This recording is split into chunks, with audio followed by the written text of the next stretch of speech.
Hey YouTube. April showers bring May flowers. My ass. You gotta know that I'm dogged if I'm out here doing video in the drizzle. I'm a local person. I was born and raised in Kent, Washington, about 25 minutes outside of Seattle. So I don't own an umbrella. Umbrellas are for chumps. They're for tourists. Yeah, but I have a rain jacket on. I'll do that. Anyway, this is my daily walk that turns out to be kind of 3 to 5 times a week. Life takes me away from being able to walk, and so every day that I can walk, I do. And I want to talk about exercise on the carnivore diet. Depending on how toxic you are and the level of toxicity the body has to heal, once you begin carnivore, there's several things that happen in collusion with one another. One, if you've been, even keto people, that's what I was. I was keto coming to carnivore. You're going to have some stuff happening. And what it is going to be is it's going to be oxalate exportation, which is pretty painful for a lot of people. And you're going to have, if you're coming from non-keto, if you're coming from the standard American diet called the SAD, that acronym really works for that. You're going to have a lot of transitionary physical stuff, and that's why a lot of this didn't happen for me. But a lot of carnivore people, new carnivore people say, never trust a fart. And I mean it. Don't. If you feel like you got to do that, just go to the commode. Go to the commode and see what happens. Because you might find yourself messing your pants. I didn't have that because I'm a hard case. I've got Hashimoto's, and Hashimoto's people will oftentimes present with extreme irregularity. And that's just a default of the disease. And not much you could do about it. And it's a lot of fun. I want to talk about how difficult carnivore is. And the reason why, even though it's popular and people are looking into it, like Lily Kane, one of the gals I follow, young gal, mid-20s, really into big time gym time and working out and stuff like that, which is great. She feels very strong. I want to go back to that later. She says that 98% of the people that contact her do not stay with carnivore. And she says one of the biggest problems is they're too hard on themselves from the onset. They're like gung-ho, they get after it, and then they find after a month or 2 months they don't want to sustain it anymore because they put too much pressure on themselves. So that, I agreed with that advice.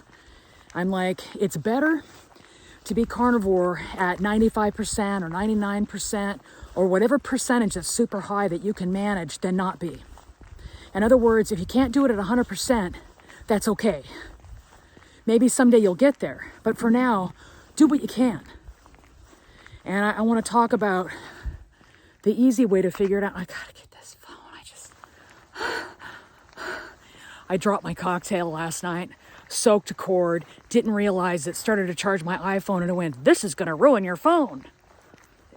And then I heard as a tack on, comma, dummy. That's just my add-on. I feel strongly that grabbing people, just regular people, off their SAD diets and tossing them on something that's at least low carb is better than nothing. Remember I told you about my mom's experience? She went low carb, and so she tries to keep her carbs under 50 a day. She still lost 50 pounds. She's down 50 pounds in like 3 years. And she's going to be 78 in June. So it's possible to improve your health, and if you're concerned about losing weight, that'll happen too. You don't have to be like me. Of course, she wasn't motivated like I was. I was like, I don't want to take Synthroid. I don't want to have Hashimoto's. I don't want to have rheumatoid arthritis. I was scared by a lot of familial challenges and potentials.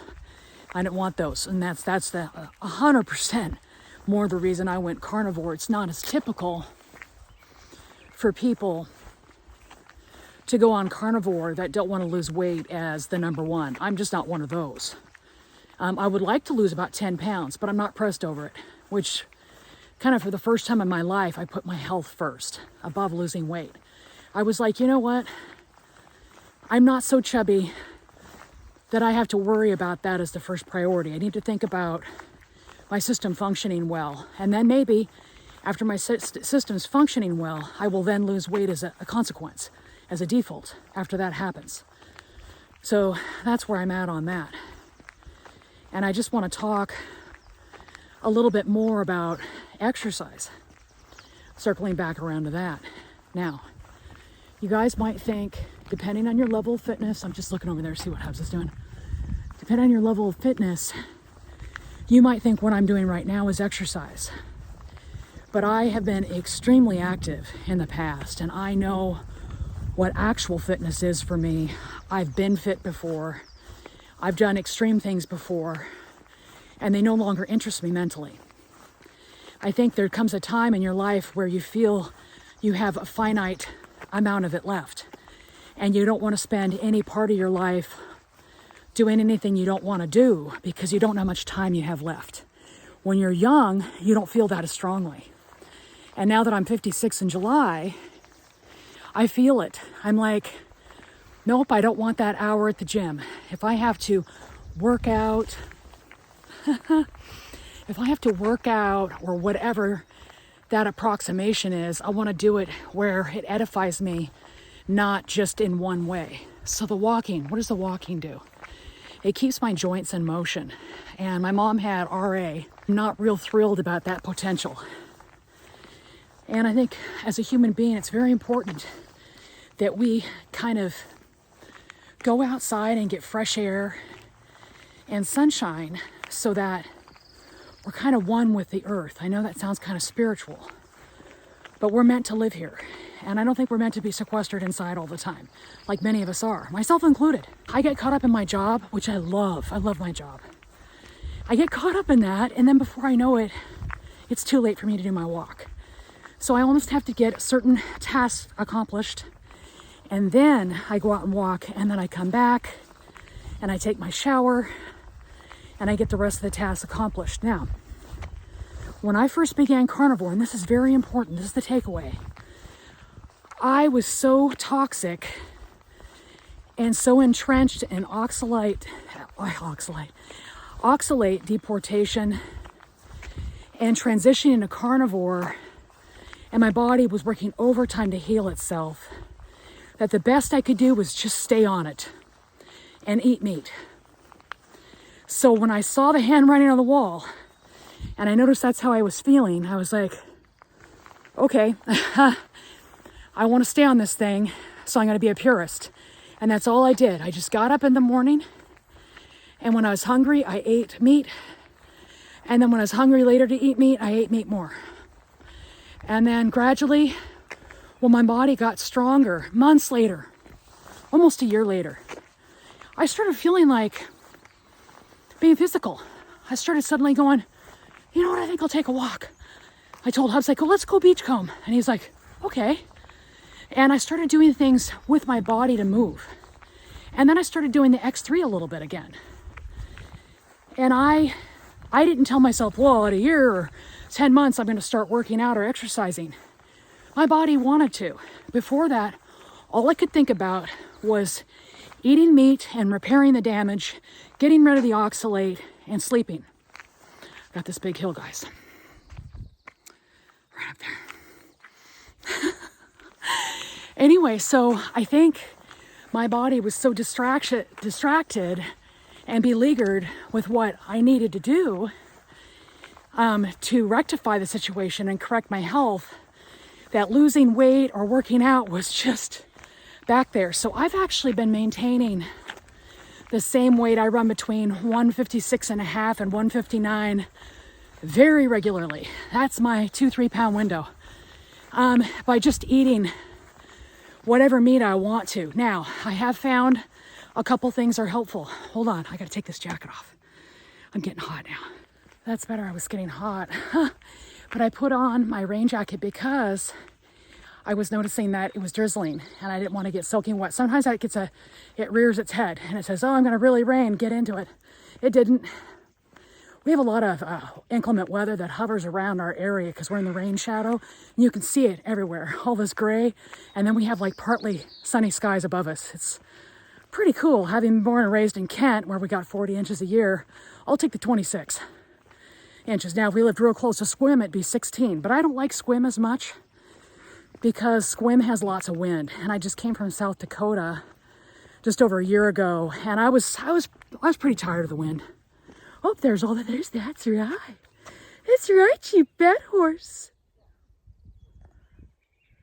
There's Whiteface. Sometimes I give him apples and carrots, but not every time. Here he comes over here because he goes, oh, she might have something.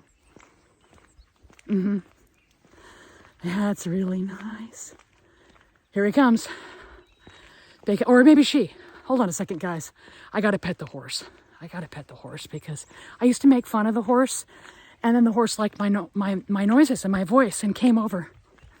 So for my kid's birthday, I just have to mention this. I know it's an aside. He just turned 32 on Saturday, and we watched Riddick, the last one, and I just knew the jackal was gonna die. I was mad. I told my kid that. I was like, ah!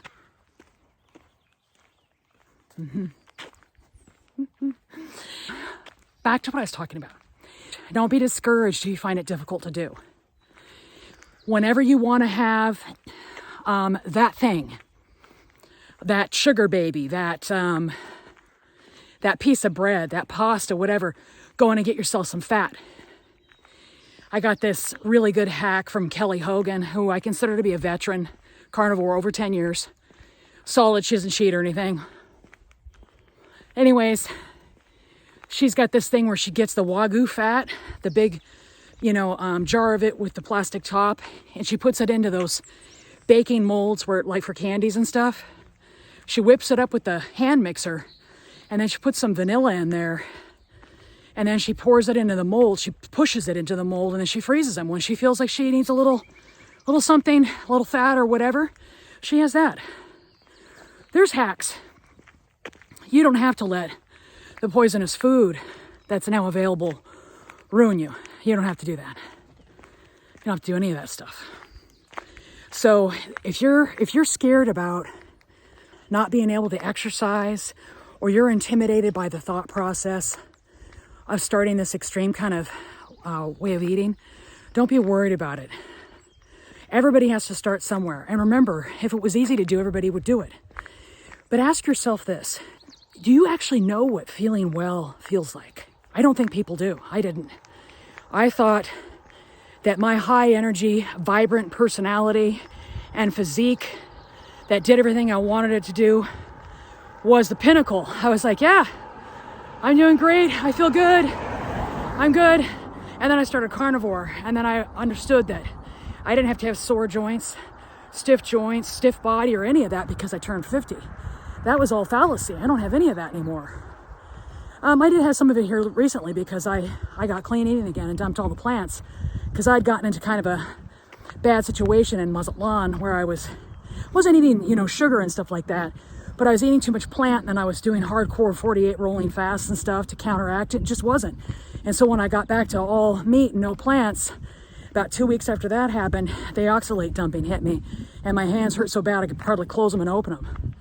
So yeah, that's, you got to stay away from that business. Stay away from plants. My cheat days are always, a little bit of keto stuff. If I have some, and I have about 6 a year, I've kind of tallied it that way. Back to exercise. If you're on the SAD diet and you're an exerciser and you've been using carbs for fuel, which is completely normal. There's only two fuels. There's glucose and there's ketones. And if you're a carb burner, you've been using glucose because it's easier for the body to use. It's readily available. If you've been doing that, just know that the transition to carnivore is ugly. And I don't know what some of these other guys have been carnivore for a long time are telling people, but I remember it like some of these stupid girls would say, you forget the pain of labor. I'm like, maybe you did. I didn't. It's been 26 years and I still remember exactly how it felt. It was awful. And same thing with transitioning to keto. I barely stayed on the thing. And boy, if you guys understood how disciplined I was, you'd be like, yeah, when I first went on keto, I was just horribly sick for 3 weeks until I could figure out the electrolyte situation for myself. I'm surprised I didn't croak. God, I was miserable. Anyway, carnivore is better when you're coming off a keto, but I would think it'd be really tough if you're coming off SAD and going right to carnivore. I recommend you do it in steps, and that's what I would do. If I was to tell my best friend, say, hey, You want to do this first. Get rid of everything white. Get rid of the pasta, the bread, the rice, and the candy. Get rid of those things. And if you're having something like that every day, say you're having a piece of bread every day, like a cheeseburger bun, or you're having some sugar babies with your husband, enjoying those on the couch or whatever, like everybody does, except me, because I never like sweets. Big advantage in my court. If you're doing that, just get rid of one thing. Get rid of all the candy. Okay? Then a couple weeks later, get rid of all the bread. Right? And another thing most carnivores won't tell you, because it isn't truly carnivore, is that there are low carb breads and stuff right now that are really nice, and they're low carb, and maybe you'll need that as a crutch for a little while, and so be it if you need that. But just know that the bread doesn't nourish your body. And so what the body tells itself is, it's like, okay, you've eaten this thing, where's my protein and fat? Because that's all the body actually needs. That's why people are heavy, is because the body keeps telling itself, your mind, saying, I'm still hungry, because it's not getting the nutrients it needs. When you're eating nothing but meat, every time you eat something, it's getting its nutrients. And so that's why the satiation happens, is because your body's going, okay, yeah, I got everything I needed. Like last night was a perfect case in point. I had flank steak. Mom had made it. She's got a good recipe, a little toxic, but I let it go because, I don't want to be that one, right? But I have it like once every 3 months. I'm not worried if it's got some soy in it, but I don't love soy. But anyway, I had it. And I was ravenous because the day before had been a little borderline. I'd had a few things I shouldn't have, and I didn't get the nutrients I needed. So my body was like, okay, I see there's meat here. Let's eat until we puke. So I kept eating and kept eating. I was like, it's about 2 pounds. Why am I not getting full? And then suddenly, the next bite didn't really taste all that great. I was like, oh, that doesn't sound good anymore. The flank steak didn't. And I was like, oh, my body's done now. It's gotten, because we had 7 pounds. And I think there was like 1.5 pounds left. So we consumed 5.5 pounds last night between Mom, Hubs, and I. Mom probably had 3/4 of a pound, 2/3 at most. And she felt really full. And then Hubs and I had the rest. And he had more than me, but not by much. So really the body lets you know, and it's a very subtle hunger signal. You're hungry, you're hungry, you're hungry, you're eating well. And then suddenly one bite doesn't taste as good as the last one. You're like, okay. And then the next bite, you're like, yeah. Suddenly the food doesn't sound good. It's very much like when you open the fridge to look for something to eat and you're like, okay, what sounds good right now? And then you hit on something that you feel like eating. It's like this. Suddenly you don't feel like eating anymore. So those signals are there if you're listening for them. And with meat, you almost don't have an option. Meat has such a perfect blend of lean and fat, which are the only two things that we need.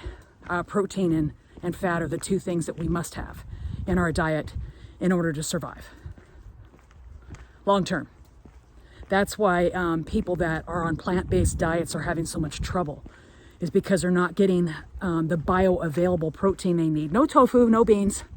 Okay, I'm talking things that you can kill and hunt, and you have been able to for 1,000,000 years, okay? And then animal fats, of course, are superior, though I think avocados and macadamia nuts, those are all good, but you gotta be careful, because macadamia nuts have some oxalate, and avocados have a lot unless they're ripe. So plant kingdoms is better to be left out, in my opinion. Exercise will come. Movement will come. Feeling good enough to do it all will come. So keep your focus very narrow. Don't even tell people what you're doing. When you feel well enough and you're like a year carnivore or something like that, and you don't even think about, cheating, or you don't have cravings, and you're in great health again, and everything's going your way, and you've lost a lot of weight if you needed to, or you gained weight. Some people use this diet to gain weight because it's a great weight regulator. If you're underweight, you'll gain weight to be where you need to be. If you're a little overweight, you'll lose weight until you get down to whatever proper weight your body has in store for you. And your appetite will diminish accordingly. The body, once it's nourished itself to a point of feeling comfortable about where you're at, will stop the extreme hunger signals. Those of us that have restricted or counted calories and been sort of neurotic in the past, we may gain a little bit. I did. I gained about 3 or 4 pounds right out of the box. When I stopped fasting and I started eating, my body put on about 3 or 4 pounds. I started getting a little nervous about it, and then it just stopped. And now I'm just eating whatever I'm eating, and I'm kind of staying. I see myself maybe losing a pound a month or something at best, because I have these things where sometimes I overeat a little bit because I'm going out with somebody or whatever, and that's pretty frequent. That comes out. And I'm not going to worry about it. You know, if I'm 4 or 5 pounds down next year, great, you know. But don't worry about the exercise. You don't have to exercise on this diet. This is something that where your body is repairing bone, it's making it denser, it's building muscle, because you are now getting the nutrients exactly in the proportion that you need. So you don't have to worry about working out in the gym to try to build muscle. You just have to repair what you have and enhance what you have. So just go ahead and eat meat and get proper rest, and the movement and the desire to exercise and be physical will come in time. Don't even look for it for the first 6 months. Try this for 90 days. I know I've said 30 days like the other carnivores, but I really feel like you hardly even notice the good things that are happening in the first 30 days. I was sick on the keto way, 6 years ago when I did that for 3 weeks. If I had gone just a week feeling a little bit better, it wouldn't have been enough for me to feel like I could stay, you know? So stay in the straight and narrow, and don't tell anybody you're doing it. Just say that you're going low carb or something. Don't give it a name. Once you give it a name and people ask about it, one, they don't want to lose you as a source of camaraderie with the shit eating. They don't want you to clean up your act, because then it showcases how their act is really bad. I mean, you and I don't feel that way, but sometimes people can. They can feel intimidated and threatened that you have that much discipline and that much concern over your health to get rid of all the things that you loved and maybe some of the things they loved. And maybe the social time will be impacted, and that they'll feel like maybe you won't be as fun to hang out with because you're not going to have that drink, or you're not going to share that candy, or you're not going to do that thing. And then you have to ask yourself, are those real friends? Like, I've maintained my friendships with everybody, even through my obsessive need to tell them what I'm doing. They still love me, even though I'm a pain in the ass. They're like, she's going to talk about that again. So I just don't anymore. All my friends, they know what I'm doing now. They understand that that's my thing. And if they want to know how to do it, they'll come to me. I had a close family member the other day come to me and ask me about OMAD. And I was like, well, I'm not fasting anymore, but this is what you need to do if you want to do that. And of course, the first thing I said was, go carnivore. You want to make sure that you're getting all the proper nutrients when you are doing your feeds. You don't want to go into a fast with garbage nutrients, so your body feels compelled to take it off its own system. That's not the goal. You want to keep yourself healthy so you don't do damage you can't repair later. And then I had that same family member didn't like that. And I'm not surprised. Fasting's a discipline. It is, and you have to do it for the right reasons. And I still like it once in a while, but it has to be for the right reasons. And then that family member came back and said, I'm doing zero carb. Now, zero carb is a little different than carnivore. Zero carb is you're having things that have pretty much you can go up to 10 carbs a day is kind of the rule of thumb. And you can have some plant stuff, like those vids I was talking about, like the Franz keto bread and stuff. It's like one carbohydrate. Okay, I'm coming over here for the savage dog. 1 carbohydrate per slice or something. Pickles. There's things you can eat that will keep you under that 10 grams of carbohydrate. But that's not really being carnivore, but it is zero carb. And that's what this family member wanted to do. They wanted to do zero carb. They didn't want to have to be stuck with just eating the animal kingdom. I find though now, I'm so trained up that when I'm hungry, the first thing I think about having is something like a steak or a burger, because that's what I find I'm hungry for, because my body now knows that if it has that, it feels good afterwards and it can do something with it, right? So that's what I do now. When I get hungry, I never am like, can't wait to have that piece of bread. My body just kind of totally sort of goes, no. No, thanks for letting your dog bark that whole time.